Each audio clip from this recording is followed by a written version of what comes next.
All right, YouTube. Trump is going to renegotiate NAFTA, which comes right on the heels of saying the TPP, we're not going to be a part of that. This is the other big one. Of course, this was part of his campaign. Towards the middle of it was a major part of his campaign. Oh, well, NAFTA's not working. Bubba Bill fucked up when he signed it in the first place. Or I believe actually W signed it, but Bubba Bill pushed for it.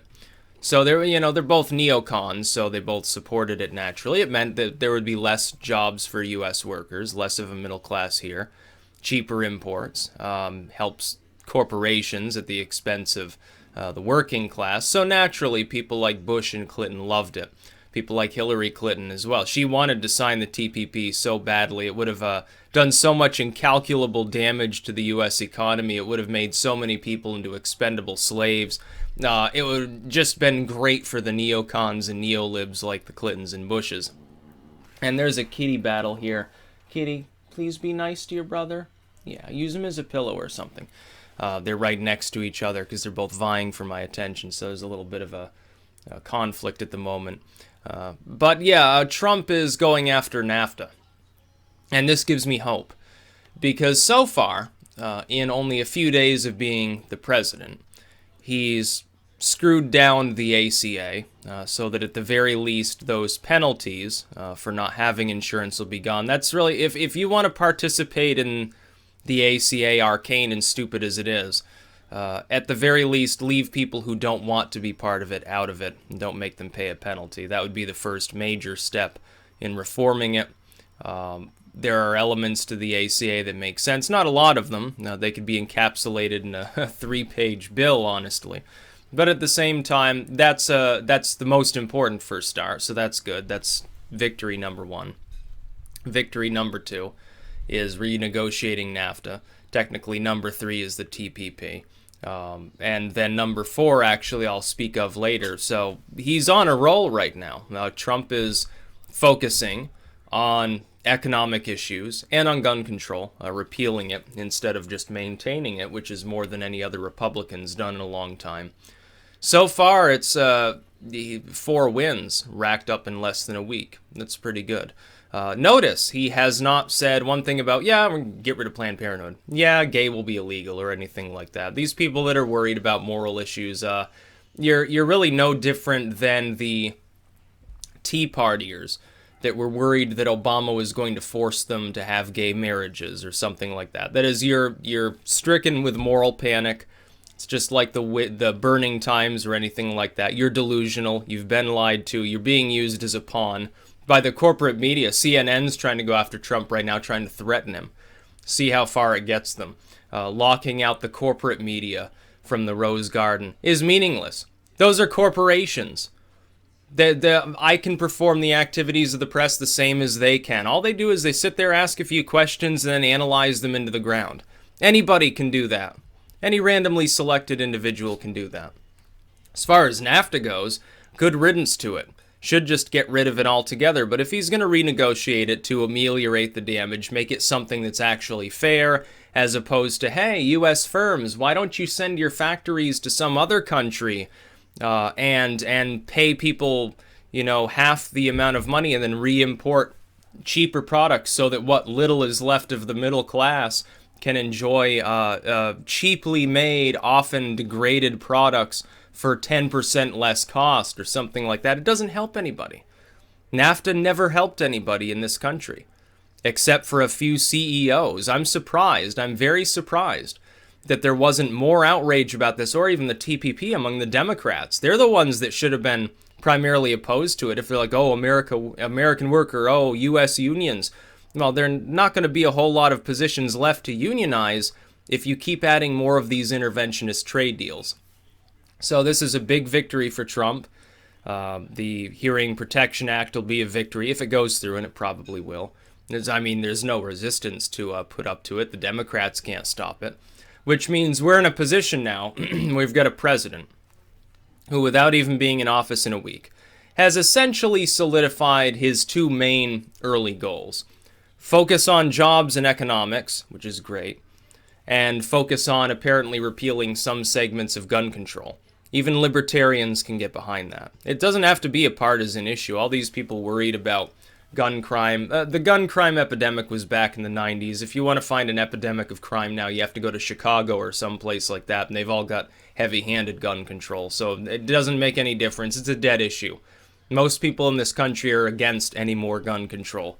Many people are for repealing elements of it. And that'll lower the crime rate. Suppressors. Silencers, they try to call them. Yeah, it makes your gun silent. Okay. Oh, yeah, that makes a whole lot of sense. You know, they're legal in most places. They're kind of regulated. Here they're illegal in my state. That's the only element of real gun control that we have is not really related to firearms themselves and is just related to an accessory that you use to try to not go deaf when you're firing guns. It's weird how our state decided that that was going to be the main issue. They resist all the Bloomberg gun control and then they go after the suppressors. Okay, that makes a lot of sense. But if Trump overrules that by deregulating it, state of Vermont might get sued and they'll lose in court. Good. Good. That's the one thing we should get rid of in this state. As far as guns go, we don't have any other meaningful gun control, aka disarmament and confiscation. Good. It'll lower the crime rate further. As far as NAFTA goes, NAFTA's a failure. Proof is in the pudding. NAFTA gets signed. A few years go by, nothing really happens, and then the offshoring begins. As the U.S. corporate tax rate gets more and more arcane and screwed up, and they decide, oh, why not just build the factory in Mexico? And then we'll export the same things we were making in Cleveland or Detroit. We'll re-import them to the U.S. There's no tariff, so we don't have to worry about that. We offshore our actual like mailing address to like Jamaica or something. So we're paying virtually no corporate tax. We're not paying a tariff. We don't have to pay our workers nearly as much. And we still have the same demand because we have a presence in the U.S. and we're seen. A lot of people still think we're a U.S. firm. They still buy our product and so forth. We'll use one part that's actually made in the USA and we'll be able to brag about that. That's what they do. It should be ended. Renegotiating it's fine. Doing away with it entirely would have been fine. The same with the ACA, TPP, although it would have taken so much effort to hammer it out into something that wasn't going to destroy our economy. It wasn't really worth the trouble. So he just said, "Oh, we're not going to be party to it." Good. NAFTA will go the way of the dinosaur because the new trade deal will not be anything like its current form. It will be something totally different. Maybe it'll be something that actually benefits us.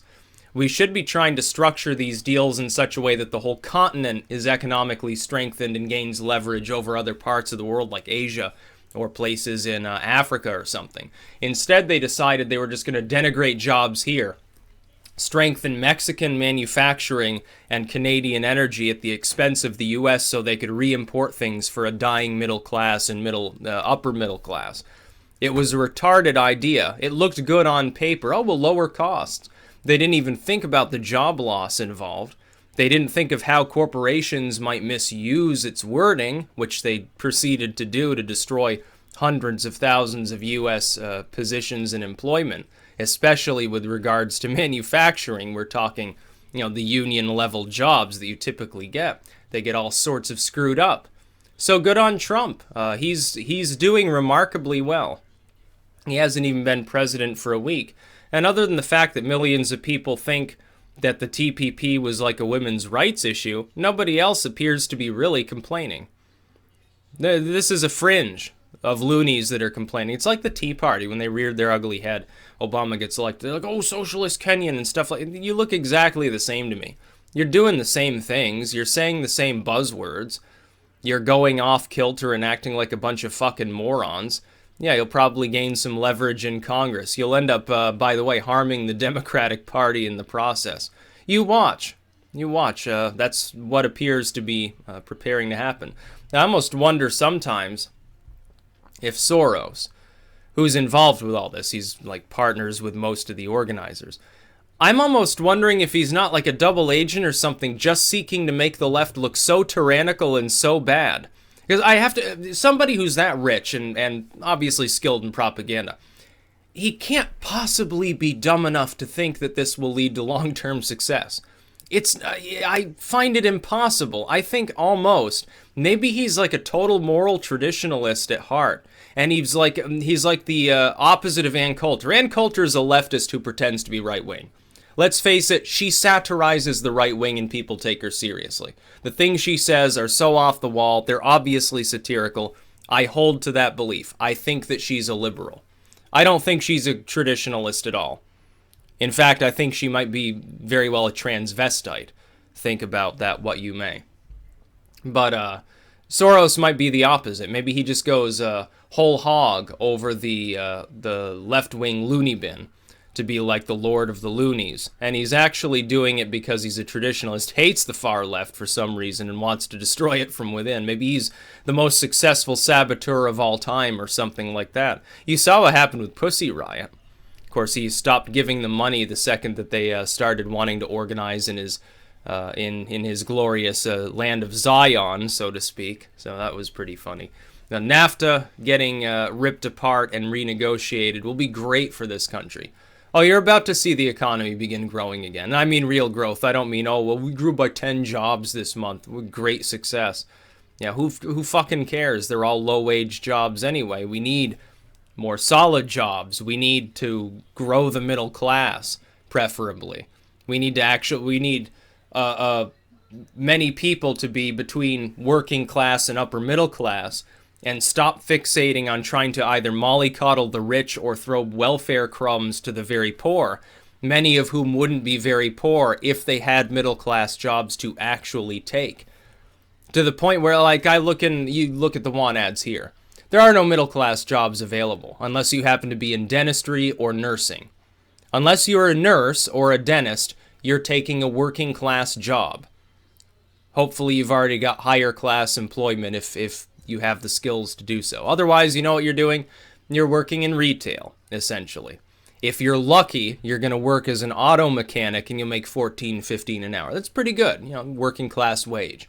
You'll be able to get by potentially. Maybe you have an acre or something. And that's about what you can hope for around here because of the way our state government has structured our economy. It's foolish. It doesn't make any sense. It didn't used to be that way. It used to be many more middle-class jobs were available. There was room for entrepreneurs. There was room for growth. Now there's not. And it's because of crap like NAFTA, the TPP, the recession, which was caused by several bubbles popping at once, which were mostly the fault of Bubba Bill. It didn't even have anything to do with Bush. Bush was nuts. He was certainly a big debt spender. He was a warmonger, but he himself didn't cause those bubbles to come into existence. Housing bubble, that was pure Bubba. That was pure Bill Clinton. Now they've wanted to do it again. It's like they're complaining about, Trump is cutting off subsidies for people to get, housing if they're from the lower class. Yeah, it's because you're going to create a bubble and you're going to end up with another great recession. That's not a good idea. Short term, yeah, it looks all moral. It looks kind. You're helping the poor. Long term, you screw yourself. Hopefully, Trump also focuses on student debt relief. He's bandied around several general proposals for this. He's been kind of vague. I don't have much hope that he'll get into the nitty-gritty of it. I think he'll probably skirt the issue. He'll do a few things here and there for certain classes of people, maybe be a little bit helpful on some of them. Ultimately, the millennials will continue to fall through the cracks almost certainly. If he does manage to solve that problem, and it'd take a hell of a lot of planning to do so, yeah, he'll be remembered as great as, like, Teddy Roosevelt at that point. That's really all he'd have to do. He goes for jobs and guns to ingratiate himself, especially to the Rust Belt voters, right-wing, center-right, certain centrists. Go after student debt to drag the youth back on board at higher numbers. Yeah, it'll collapse the Democratic Party for several cycles, honestly. It'd be better than Reagan. He'd be remembered as greater than Reagan. It'd be hilarious to see that happen. Oh, I can't wait. I can't wait for over the next 4 years to see sort of what he does. He's on a roll right now. Going after NAFTA, stop the TPP, going, more pro-gun than like the Bushite conservatives. Great. Yeah, it's pretty sound strategy. He goes a little bit further than that. He's guaranteed re-election. At least he's accomplishing something. And look, these aren't even really partisan issues. Increasingly, Democrats are like ambivalent about NAFTA. Most of them didn't even like the TPP.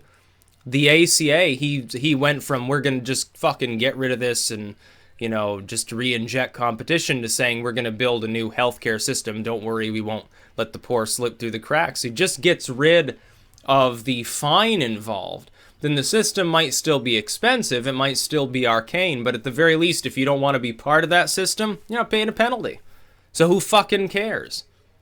I'm not giving them any money for not having insurance. That's retarded. Now there's an executive order in place, so I don't have to. So great. That's going to be wonderful. What is it, like 2% of income? It's basically just a fairly large addition to your income tax when you really think about it. It's how the Supreme Court even justified calling it constitutional to force the states to be part of it in the first place. Oh, it's a tax. Yeah, federal government can tax the states all it wants. That's how they did that. Hopefully the income tax rate declines further. We don't need all these taxes. We don't need all these bureaus. You should slash and burn half of these bureaus to the ground and just pass the savings on to the consumer. Then you would spur more sales, thus more sales taxes where applicable. People would have more money. They'd buy more property. Well, then you get more property taxes. Not that I believe in property taxes on first homes anyway. Yeah, you do all sorts of wonderful things. You could restructure the entire way the economy is functioning. You do that, you go down in history as a great president, not just an average president, which just simply looks stellar in comparison to the last four morons. So yeah, I hope he goes for the jugular here, just throttles NAFTA out of existence, replaces it with something that makes sense. I hope we don't get any more trade deals under his presidency. I hope he just says, oh, yeah, that's fine. We renegotiated this and stopped the TPP. We don't need to do anything else on that angle. Private market can take care of it. And it can. We got plenty of ingenuity, plenty of resources, plenty of bright minds in this country. We don't need to worry about the government needing to structure things. We don't need central planning. We're not morons. You know, you have a population that's completely filled with dumbasses. Yeah, you probably need central planning, so that the one intelligent person in your buttfuck nation can structure everything according to some degree of efficiency. Here we don't have that problem. People are capable of being entrepreneurs. They're capable of being self-employed. I know I do. Plenty of other people do. It's not a big issue. Government doesn't need to be involved in helping us plan anything.